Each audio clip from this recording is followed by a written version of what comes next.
Olá, pessoal, sejam bem-vindos a mais uma aula. Eu quero que você agora respire fundo, porque nós temos aí uma longa jornada para falar da ergonomia na cozinha.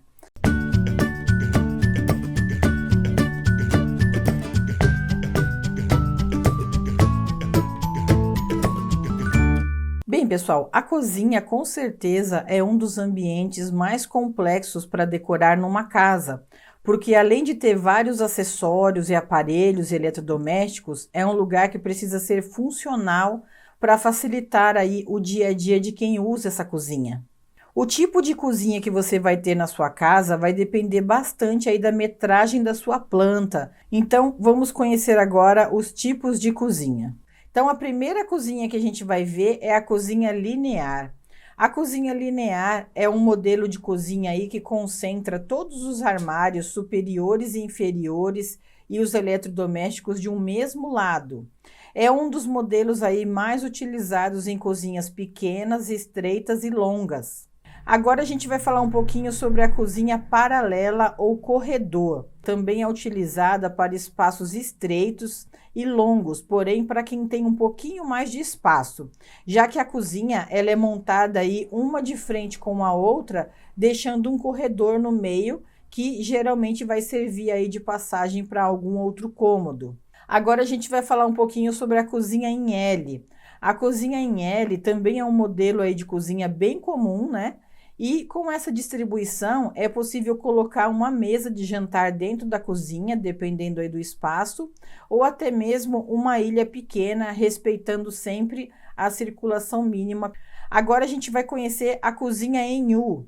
A cozinha em U, geralmente elas são usadas aí para cozinhas maiores, onde se deseja aproveitar as três paredes para colocar armários superiores e inferiores. Agora a gente vai falar um pouquinho sobre a cozinha com península. A cozinha em formato península, ela parece bastante aí com a cozinha em formato de U, que a gente acabou de ver.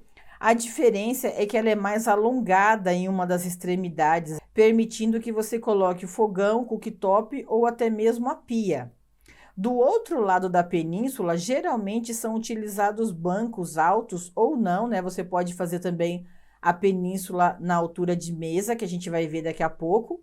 E aí você pode colocar para as pessoas sentarem nessa península, né? Então, enquanto você está cozinhando ou lavando a louça, as visitas elas conseguem ficar sentadas aí do outro lado. Aqui a gente está vendo um outro modelo de península, só que ao invés de utilizar bancos, como a gente viu aqui, que são bancos mais altos, nessa opção aqui, a pessoa colocou um vidro na altura de uma mesa e a pessoa optou por colocar cadeiras, porque cadeiras são mais confortáveis, né? Para as pessoas sentarem na hora de fazer as refeições rápidas. Agora a gente vai falar um pouquinho da cozinha com ilha.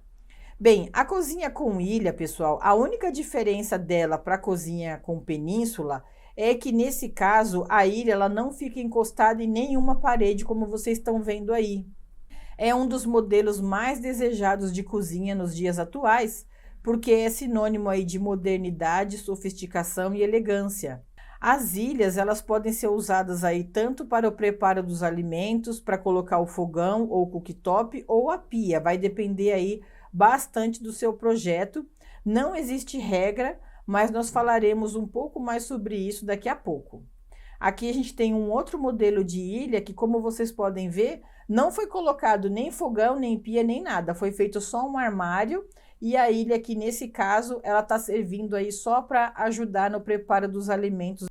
Aqui a gente está vendo também um outro modelo que foi utilizado apenas para colocar armário na parte inferior. Agora que a gente já conheceu os principais modelos de cozinha, vamos falar um pouco sobre a setorização na cozinha.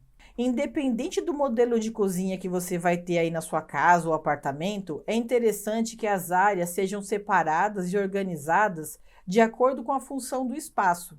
A área de armazenamento, como a gente está vendo aí começando do lado esquerdo nessa área cinza, é a área onde você vai colocar as comidas, né? É a sua despensa. Na área de louça, pessoal, ficam os pratos, copos, tigelas e os talheres usados aí, por exemplo, no café da manhã, almoço e jantar, que preferencialmente devem estar ao lado do armazenamento. Você tira já o cereal da despensa e já pega do lado o pote e já pega do lado a colher. Você não precisa ficar andando pela cozinha para lá e para cá para pegar as coisas. A área de limpeza, como a gente está vendo aí, que é essa área azul, é a área onde a gente vai lavar a louça, vai lavar os alimentos, vai guardar embaixo da pia aí sabão, bucha, produtos de limpeza em geral para limpeza aí dessa cozinha. A área de preparação, representada aí pela área amarela, é a área de trabalho, é onde você vai preparar os alimentos. Ela deve estar preferencialmente aí entre a pia e o fogão para facilitar na logística aí do dia a dia. Nessa área podem ficar as panelas, as tigelas grandes, as formas, as assadeiras, os talheres que são utilizados no fogão, que como vocês podem ver aí já está na área ao lado. E nessa área vermelha aí, como a gente está vendo, é a área de cocção, é onde temos o forno, o micro-ondas, o fogão ou o forno embutido, a torre de elétrons. É nela que você vai assar, preparar e esquentar todos os alimentos. Independente do tamanho da sua cozinha, como eu falei, essas áreas elas precisam existir e se estiverem organizadas dessa forma, vai facilitar aí bastante sua vida, otimizando o seu tempo e trazendo aí mais praticidade e agilidade para o seu dia a dia. Agora eu vou falar um pouquinho para vocês sobre o triângulo da funcionalidade. Estudos comprovam que quando você faz na sua cozinha um triângulo imaginário de até 2 metros entre o fogão, a pia e a geladeira, sua cozinha se torna mais funcional. Então, vocês estão vendo aí 4 modelos de cozinha, a cozinha em U, paralela, linear com ilha e a cozinha em L. E como vocês podem perceber, é feito um triângulo da geladeira para o fogão e para a pia. Nós temos a tendência de tirar, por exemplo, algo da geladeira e ir para a pia, da pia vai para o fogão, ou então da geladeira para o micro-ondas, ou então do fogão para a geladeira e vice-versa. Por isso que é interessante você ter esse triângulo imaginário aí na sua cozinha. Como deu para perceber, nós não temos nas imagens a cozinha linear, porque ela não forma um triângulo, né? Já que a pia, o fogão e a geladeira estão na mesma linha. Mas nesse caso, pessoal, não tem jeito. Se você tem uma cozinha linear, você não vai conseguir formar esse triângulo e vai funcionar também, tá bom? Vamos descobrir agora qual é o espaço mínimo que você precisa ter para montar aí a sua cozinha. Bem, pessoal, como nós vimos aí anteriormente, o menor modelo de cozinha é o linear, onde tudo acontece aí do mesmo lado.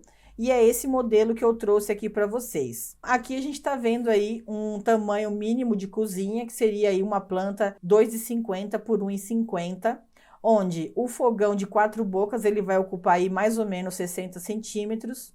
Uma pia de tamanho tradicional, dessas compradas aí em lojas, elas têm mais ou menos 1,20 m de largura. E a geladeira ela tem aí por volta de 70 centímetros de largura. E isso vai fazer com que você tenha um corredor de 80 ou 90 centímetros aí de circulação. A circulação mínima para uma cozinha, pessoal, é de 80 centímetros, sendo o ideal 1,20 m. Agora a gente vai falar um pouquinho sobre os principais eletrodomésticos da cozinha. Existem uma grande variedade de fogões aí disponíveis no mercado. Aqui a gente está vendo aí um fogão de piso, que é o fogão aí mais convencional e o mais vendido, né? Tem a versão em inox e a versão esmaltada, que é essa versão branquinha. A gente está vendo aí também um cooktop, ele possui apenas a mesa com as bocas sem o forno. Pode ser a gás, elétrico, por indução. Lembrando que quando for fogão ou cooktop, pessoal, por indução, você precisa comprar panelas próprias para indução, não pode usar panelas tradicionais. Ali a gente tem também um fogão industrial utilizado aí pelos chefes de cozinha, para quem quer um fogão aí mais robusto, mais imponente, né? E a gente tem aqui também o fogão de embutir, que é igual o fogão de piso, só que sem os pés e com um acabamento aí nas laterais e na parte superior para que ele encaixe na pedra. Então, aqui do lado esquerdo eu coloquei para vocês aí um modelinho de fogão de embutir e do lado direito eu coloquei ele instalado para vocês verem aí como é que ele fica. Todo fogão ele precisa ter um respiro e aqui nessa foto vocês estão vendo que foi feito um sócolo e vocês estão vendo que ficou esse vão embaixo. E ele precisa ter essa ventilação aqui também para o forno não apagar. Se você colocar o fogão em cima de um sócolo totalmente fechado, provavelmente o seu forno ele nem vai acender. Aqui a gente está vendo um fogão com mesa de vidro. Ele é igual ao fogão aí convencional, só que ao invés de ter um tampo de inox, ele tem um tampo de vidro. Agora a gente vai falar um pouquinho sobre a instalação do fogão. Nunca deixe o ponto de gás e a tomada atrás do fogão. Então eu coloquei aqui para vocês uma orientação para que vocês instalem aí essa tomada a 30 centímetros do piso, ou seja, é uma tomada baixa, e você deve deixar essa tomada a 20 centímetros aí do fogão, ou de um lado ou do outro, vai depender aí da sua planta, de que lado que está o seu fogão. Já o gás, pessoal, é interessante que você instale aí do lado oposto, né, onde você colocou a tomada do fogão, de 35 a 70 centímetros do piso e também a 20 centímetros do fogão, e ter também essa sinalização aí em planta, em algum lugar, para caso você um dia vá mexer nessa parede, você saber que tem aí também um cano de gás. Bem, como eu falei para vocês, existem aí vários modelos de fogão. Os fogões eles podem ter aí de 2 a 6 bocas. Eu coloquei aí alguns modelos para vocês e como eu falei para vocês, você vai precisar escolher o fogão que melhor vai adequar aí a sua família. E para isso é interessante que você considere algumas coisas. Quantas pessoas vão morar com você? Se você mora em uma kitnet, por exemplo, um cooktop com 2 bocas é o suficiente para você. Porque pessoas que moram em lugares compactos geralmente não cozinham muito. Agora, se a sua família for grande, invista em um fogão grande. Uma pessoa que gosta muito de cozinhar, é interessante, por exemplo, que ela tenha 2 fornos, como esse daí que a gente está vendo, que você consegue preparar aí um bolo, por exemplo, num forno e no outro preparar alguma outra coisa. Uma cozinha planejada, ela pede um fogão de embutir, por exemplo. Agora, se você não for fazer uma cozinha planejada, você pode comprar aí os armários prontos e um fogão de piso, que vai atender aí completamente às suas necessidades. Os fogões mais completos do mercado, eles vêm aí com luz, timer e grill, e eles facilitam aí bastante a vida de quem cozinha. Nunca instale seu fogão ou cooktop a menos de 20 centímetros da parede. Esse é o espaço necessário para você deixar o cabo da panela virado lá para o lado da parede. É interessante, pessoal, sempre deixar o seu fogão ou seu cooktop próximo de uma bancada para auxiliar você aí na hora que você tira uma panela do fogo, vai cortar alguma coisa do lado do fogão. É sempre interessante que você tenha a bancada aí pelo menos de um lado e preferencialmente dos 2 lados, como a gente está vendo aí. Se o seu fogão for um cooktop, você vai precisar deixar embaixo dessa área aí pelo menos 15 centímetros livre para instalação, mas sempre verifique o manual do fabricante se há necessidade de deixar um espaço maior. Com relação ao gás e à energia, né, o ponto de tomada, eles podem ser deixados aí no mesmo lugar que eu mostrei para vocês na apresentação ali anterior. Nunca deixe o cabo das panelas virados para fora do fogão. Eles são responsáveis aí por vários acidentes domésticos graves com criança. A criança ela vê o cabo ali para lado de fora, ela vai puxar o cabo para a direção dela. Várias crianças sofrem queimaduras gravíssimas de óleo, de água quente. Então, por isso que você não pode deixar nem o fogão, nem o cooktop muito perto da parede, senão, consequentemente, você vai acabar virando esse cabo para fora. Tem muita gente que deixa o botijão de gás do lado do fogão, gente. Não faça isso. O ideal é que o botijão ele fique do lado de fora da casa. Aqui eu estou mostrando para vocês uma casa que teve o botijão estourado porque ficava dentro de casa. Olha o estado que essa casa ficou. Aqui eu estou mostrando para vocês uma casinha do gás do lado de fora. É interessante que essa casinha do gás ela esteja aí colada na parede da cozinha, né? Até por causa da mangueira, da distância. E aí você precisa fazer uma casinha dessa, ou você já consegue comprar pronta, aonde você vai colocar lá o seu botijão de gás, para que você não corra o risco de danificar a sua casa e até mesmo perder aí a vida da sua família por causa de um botijão de gás dentro da cozinha, tá bom? Hoje em dia, né, existem aí várias opções de aparelhos que acabam gerando aí uma confusão na hora de escolher o melhor para nossa casa. Então, eu coloquei aqui rapidamente a diferença entre eles para você recapitular. Então, o exaustor ele é um aparelho aí que faz a purificação e a renovação do ar. Ele funciona muito bem, ele precisa estar ligado a um duto com saída externa para tirar o ar aí de dentro e levar para fora. e ele é indicado aí para pequenos espaços com pouca circulação de ar, como banheiros e cozinhas. O depurador sem duto, ele tem a função de sugar a gordura e o cheiro do ambiente até 50%, devolvendo ao ambiente o mesmo ar, só que um pouco mais limpo. Boa parte da gordura fica presa aí nesse filtro da grade, exigindo aí uma manutenção constante. Uma boa opção, né, nesses casos é usar o filtro de carvão, que eles não precisam ser lavados, mas precisam ser trocados aí a cada 3 meses. E os depuradores mais modernos possuem a função retrátil, né, que você consegue puxar ele para ficar do tamanho das bocas do fogão. E eles também podem ser embutidos aí na marcenaria, como a gente está vendo. E a coifa aí do lado direito é a melhor opção se você quiser se livrar aí tanto do cheiro quanto da fumaça e da gordura, porque além de filtrar o ar, ele leva aí toda essa gordura para a área de fora, né, através daquele duto de ventilação que a gente falou que precisa ter uma saída na parede aí da sua cozinha. E as coifas, elas estão disponíveis aí em 3 versões. Tem a coifa de embutir, que ela é instalada aí na parte inferior da marcenaria, deixando-a praticamente invisível.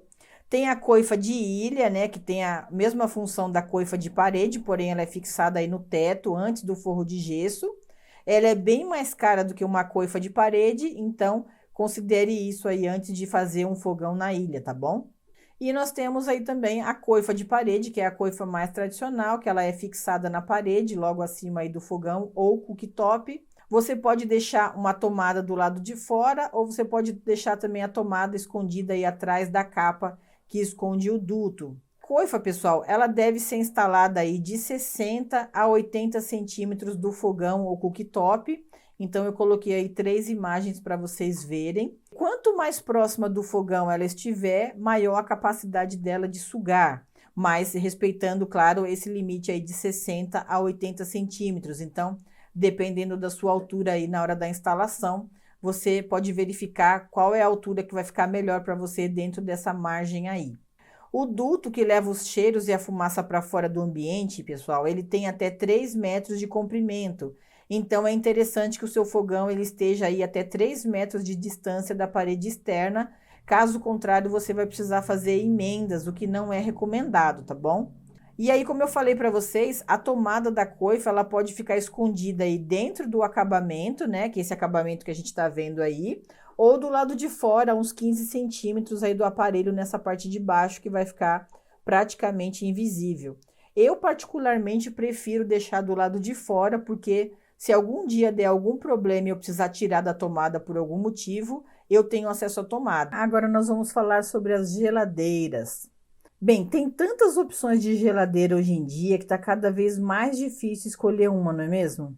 A geladeira ideal para sua casa vai depender aí bastante do espaço disponível, mas principalmente da sua verba. Isso porque hoje nós temos geladeiras básicas aí, pessoal, que custam na faixa de R$ 1.600, até geladeiras aí com previsão do tempo que custam por volta de R$ 31.000.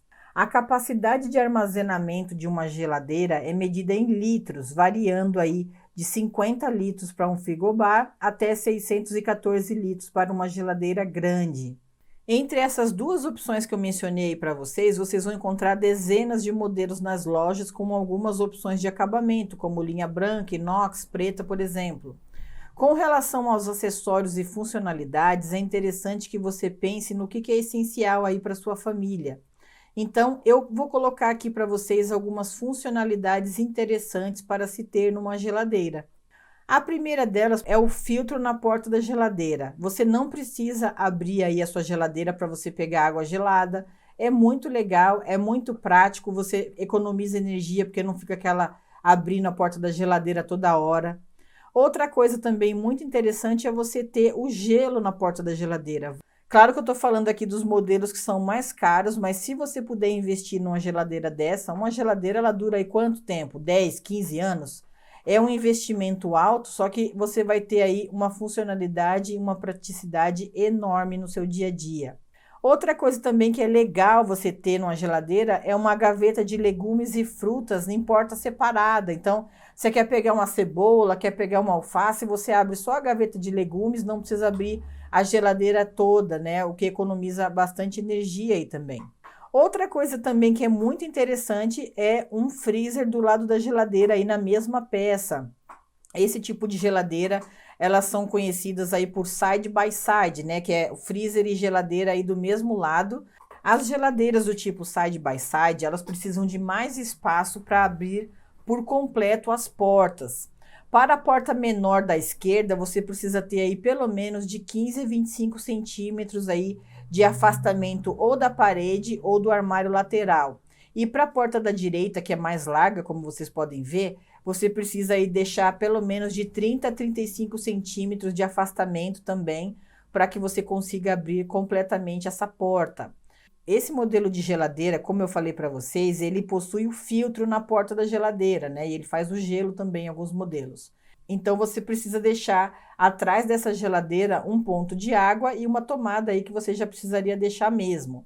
O ponto de água você pode deixar a 60 centímetros do piso atrás da geladeira e a tomada você pode colocar a 30 centímetros do piso, que como a gente já aprendeu, é uma tomada baixa. Para você aí que quer deixar a sua geladeira invisível, que por algum motivo você não quer que ela apareça, você pode investir também em uma geladeira de embutir, como a gente está vendo aí nessa imagem. Só que, claro, você precisa preparar o bolso, né? Porque além de ser uma geladeira específica para embutir e fazer um acabamento de marcenaria na frente, você vai precisar também gastar aí com toda a marcenaria planejada, né? Para você ocultar essa geladeira. Para fazer os móveis planejados do seu ambiente, pessoal, é importante que você tenha todos os eletrodomésticos comprados. Você precisa consultar o manual com as medidas de cada aparelho, bem como os espaçamentos aí necessários. Então, consulte sempre o manual do fabricante. No manual do fabricante, você consegue descobrir quais são os respiros obrigatórios aí para cada aparelho. Para geladeiras comuns, como essa daí que eu estou mostrando para vocês, geralmente 10 centímetros de cada lado é o suficiente para deixar a geladeira respirar, tá bom? A tomada, você pode deixar ela aí tanto a 30 centímetros do piso, que seria uma tomada baixa, ou você pode deixar a tomada da geladeira aí a 1,20 m também do piso, que seria uma tomada média. Uma geladeira tradicional, ela precisa aí de 30 a 35 centímetros de espaço na lateral, para o lado que a porta abre, né, para você ter uma abertura aí de porta completa e você conseguir, por exemplo, abrir a gaveta de legumes, por exemplo.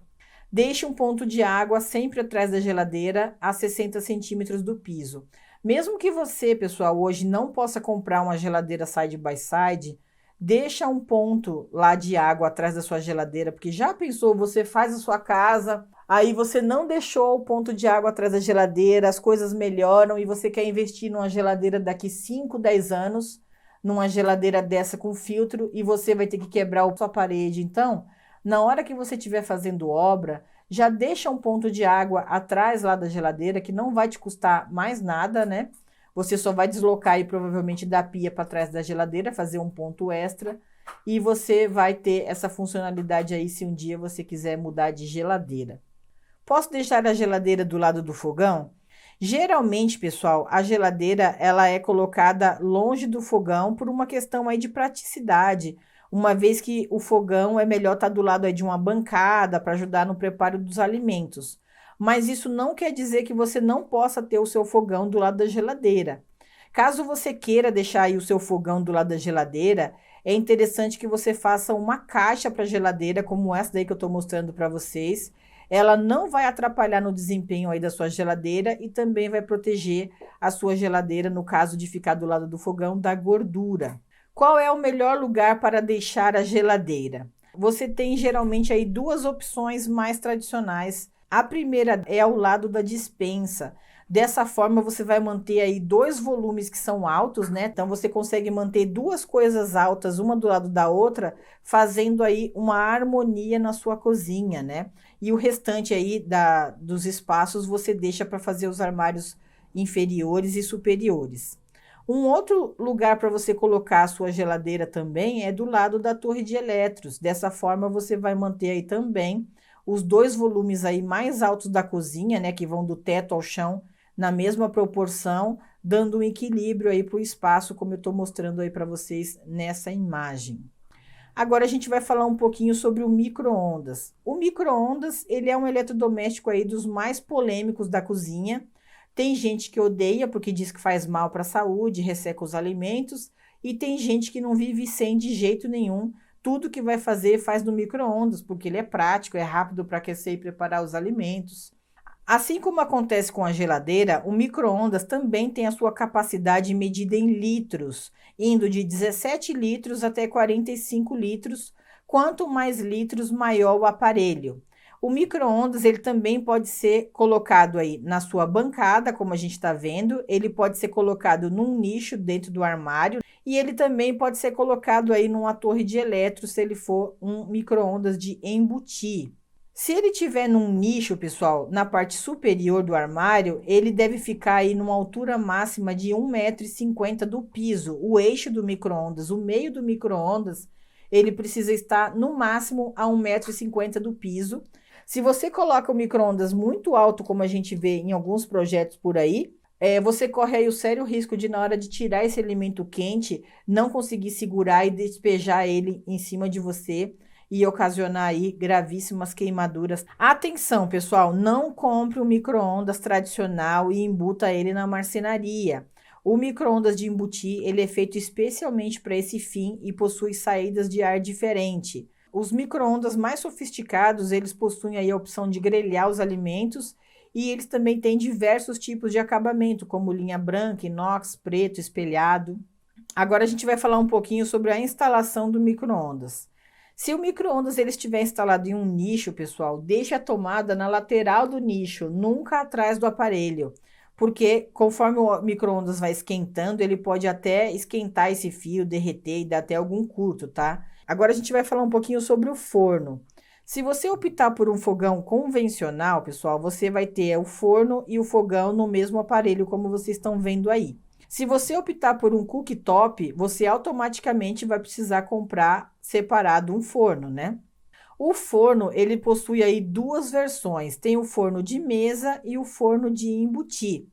O de mesa, como vocês estão vendo aí, ele fica sobre uma superfície, assim como o micro-ondas. E se for a versão de embutir, geralmente ele fica aí na torre de eletros ou embaixo do cooktop, como a gente está vendo aí nessa imagem. Com relação à instalação, pessoal, o que eu tenho para falar para vocês? Cheque sempre o manual de instalação para ter as medidas aí do aparelho, quanto que você precisa deixar nas laterais, em cima, embaixo. Verifique também a voltagem do aparelho. Geralmente esses aparelhos são 220 e exigem um fio aí de no mínimo 4 milímetros num circuito separado. Você também tem que posicionar a tomada do forno e o ponto de gás nas laterais, de preferência em lados opostos, como a gente fez no caso do fogão, e jamais em cima, atrás ou embaixo do aparelho, porque como é um aparelho que esquenta muito, você pode derreter esse fio e dar até um curto na sua casa. E nunca esquecer de deixar o respiro do aparelho, né? Que precisa acontecer de alguma forma, ou pelos lados, ou por cima, ou por baixo. Agora a gente vai falar um pouquinho sobre o purificador de água. Nós já vimos aí que existem geladeiras, né, que já vem com um filtro na porta, mas se você ainda não pode investir numa geladeira dessas, é interessante que você invista num filtro desse que purifica a água, já que não dá para beber água de torneira, né, pessoal, apesar dela ser potável. Então, existem diversos modelos aí no mercado com diversos preços também. Então, eu coloquei aí uma imagem para vocês lembrarem que vocês precisam de um ponto de água e um ponto de tomada atrás desse filtro. E a altura de referência, eu coloquei aí 1,20 m. Esse modelo aí de torneira, pessoal, ele já vem com filtro, eu peguei na internet e ele custa aí por volta de R$ 800. Um purificador de água desse daí que vocês estão vendo, ele custa aí por volta de R$ 600 no Mercado Livre, você encontra. Então, você vai precisar aí colocar na balança para ver o que vale mais a pena. Investir numa geladeira, investir numa torneira como essa aí que eu estou mostrando para vocês, ou investir num purificador de água que vai ocupar aí um pedacinho da sua bancada. Então, agora eu vou falar um pouquinho para vocês sobre a lava-louças. A máquina de lavar louças, né, é o sonho de consumo de muita gente, mas infelizmente não faz parte da realidade aí de todo mundo por causa do preço, né? Com uma lava-louça você consegue ter uma economia de tempo aí muito grande, uma economia de água e ela é muito mais eficiente. Então, vou falar aqui rapidamente para vocês aí sobre as vantagens. Com relação à economia de tempo, né? Enquanto a máquina está lavando a sua louça, você pode ler um livro, assistir um programa de TV, curtir a família. Com relação à economia de água, pesquisas revelam que a lavagem manual pode gastar até 27 mil litros de água a mais do que a máquina de lavar louça anualmente. E com relação à maior eficiência, é porque o sabão utilizado ele é muito mais concentrado e a louça da lava-louça você sabe que ela deixa aí bem limpinha a louça, é só você tirar e guardar. Se você tiver panelas aí de inox ou de vidro temperado, você consegue lavar também essas panelas aí na sua lava-louça. Então vamos falar um pouquinho aí sobre a instalação da lava-louça, né? O melhor lugar para você colocar a sua lava-louças, caso você esteja pensando em comprar uma, é sempre ao lado da pia. Isso porque antes de colocar as louças aí para lavar, você vai precisar tirar os restos de comida. Então, por esse motivo, é importante que ela esteja sempre aí do lado da pia, tá bom? Além disso, pessoal, você vai precisar de uma tomada baixa, que você vai precisar checar a voltagem, né, para ver se é 110 ou 220. Você também vai precisar de um ponto de água, que você pode colocar ele a partir de 60 centímetros do piso. E você também vai precisar aí de um ponto de saída de esgoto, que pode ficar aí a partir de 50 centímetros do piso. E você precisa verificar também se a lava-louças ela é de embutir, de piso ou de bancada. Uma coisa que é importante você saber também, caso você não tenha um ponto de esgoto aí só para sua lava-louças, você também pode ligar a lava-louças aí no esgoto da pia. Então, como vocês estão vendo aí, a lava-louças de piso, ela fica no chão, geralmente em um nicho projetado aí para encaixar ela certinha lá atrás, né? E a de embutir, como vocês estão vendo, ela fica embutida aí completamente na marcenaria, fica bem bonita. E existe também a lava-louças de bancada, como vocês estão vendo, ela é aí uma versão menorzinha. E ela ocupa aí, como vocês podem ver também, um bom espaço aí na sua bancada. A capacidade da lava-louças, pessoal, ela é medida em serviços. Cada serviço equivale a um prato, um copo e os talheres para uma pessoa. Então, se você está pensando aí em comprar uma lava-louças, é importante que você saiba que 6 serviços atende até 2 pessoas, de 8 a 10 serviços é indicada para 3 ou 4 pessoas, e de 12 a 14 serviços suporta acima de 5 pessoas. Agora a gente vai falar um pouquinho sobre a roda base ou sócolo. O roda base ou sócolo é a base utilizada para apoiar os armários e os eletrodomésticos, se for o caso, e também para não molhar os armários quando é feita a limpeza dessa cozinha. Ela pode ser feita aí de granito, de alvenaria, de MDF, caso você não vá jogar água nessa cozinha, claro, né? Mas o mais comum é fazer de alvenaria e depois revestir aí com porcelanato, cerâmica ou a pedra que foi utilizada aí no tampo da pia. Aqui a gente está vendo um sócolo com acabamento de MDF, mas caso você não queira fazer um sócolo de alvenaria, você também pode colocar pés de alumínio nesses armários e fazer o fechamento apenas na frente e na lateral com granito, por exemplo. Então, pessoal, na cozinha é comum a gente deixar um sócolo aí com 15 centímetros de altura. A profundidade, pessoal, é sempre 10 centímetros menor do que o armário. A gente vai falar mais sobre isso na próxima aula.